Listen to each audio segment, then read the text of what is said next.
ওবিভিআইসির কারণে যদি ভোল্টেজ কমে যায়, কারণ ওবিভিআইসি নষ্ট হয়ে গেলে বা ওর হেলথ কন্ডিশন যদি খারাপ হয়ে যায়, মাঝে মাঝে ভোল্টেজ ড্রপ করে দেয়। ধরুন ওর ইনপুটে 5 আছে, আউটপুটে যায় দেখলেন 3 ভোল্ট 4 ভোল্ট, তাইলে কিন্তু আপনার চার্জিং আইসির ইনপুট হয়ে যাবে 4 ভোল্ট, চার্জিং আইসি সঠিকভাবে কাজ করতে পারবে না। এখন এই ভিবাস ভোল্টেজটা আমার চার্জিং আইসিতে প্রবেশ করবে। কোথায় প্রবেশ করবে? চার্জিং আইসিতে প্রবেশ করবে। চার্জিং আইসির কাজটা আমরা একটু সংক্ষেপে বুঝি। চার্জিং সেকশনে ওর কাজ কি? চার্জিং সেকশনে চার্জিং আইসির কাজ হচ্ছে ভোল্টেজ গ্রহণ করা, সিপিইউ কে জানানো যে আমি ভোল্টেজ পাইছি, এরপরে এই ভোল্টেজটাকে কমানো, 5 কে 4 এ রূপান্তরিত করা, তারপরে ব্যাটারি কানেক্টরে পাঠিয়ে দেওয়া। এই হচ্ছে চার্জিং আইসির চার্জিং সেকশনের কাজ। চার্জিং আইসির অনেকগুলো কাজ আছে, তার মধ্যে চার্জিং সেকশনটা হচ্ছে মেইন। এর কাজ কি? যখনই আপনার এই 5 ভোল্ট চার্জিং আইসিতে ঢুকবে, তখন চার্জিং আইসি সিপিইউর সাথে আলোচনা করবে এটা কিসের ভোল্টেজ। যখন আলোচনা সমঝোতা আসবে যে এটা চার্জিং এর ভোল্টেজ, তারপরে চার্জিং আইসি থেকে 4 ভোল্ট বের হবে। কত ভোল্ট? কত ভোল্ট? কার জন্য? ব্যাটারির জন্য। কার জন্য? ব্যাটারির জন্য। এইটা মাপতে গেলে 3.7 থেকে 4.2, এই কারণে লিখছি, মাঝে মাঝে একটু কম বেশ আসতে পারে, এটা কোনো বিষয় না। 3.7 ভোল্ট আর 4 ভোল্টের মধ্যে তেমন কোনো পার্থক্য নাই।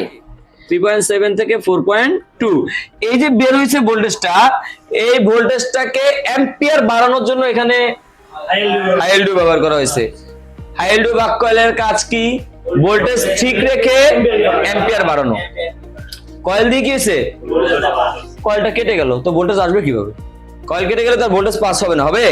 হবে না। তাহলে আমার এই কয়েলটাও খুব জরুরি দরকার, এবং কয়েলটা নষ্ট হলে এই সেম কয়েল লাগাতে, মানে হাইএলডিও লাগাতে হবে। এখন দেখেন এই 4 ভোল্ট কোথায় চলে আসছে? আমার ব্যাটারি কানেক্টর। এই ব্যাটারি কানেক্টরের যে পজিটিভ লাইন তাকে বলা হয় ভিব্যাট।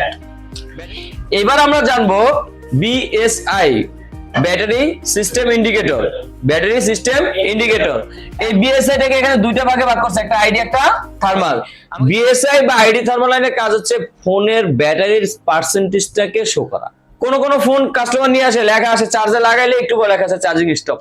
কোন ফোনে চার্জে লাগাইলে লেখা আছে এয়ার টেম্পারেচার টু লো, ঠিক আছে, চার্জিং স্টপ, মানে চার্জার হচ্ছে না। Battery temperature too high, battery temperature too low, তারপর হচ্ছে চার্জিং এরর। এরকম ধরনের বিভিন্ন রকমের মেসেজ আসে।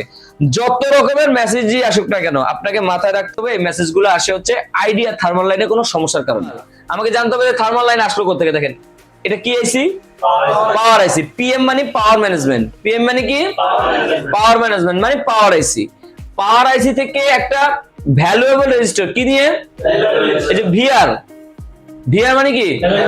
Valuable register. এই ভ্যালুয়েবল রেজিস্টারের মাধ্যমে আমাদের ব্যাটারি কানেক্টরের এই লেগে চলে আসছে থার্মাল লাইন। এরপর হচ্ছে আইডি লাইন, সিপিইউ থেকে আসে, তার মাঝখানে একটা ভ্যালুয়েবল রেজিস্টার ব্যবহার করা হয়।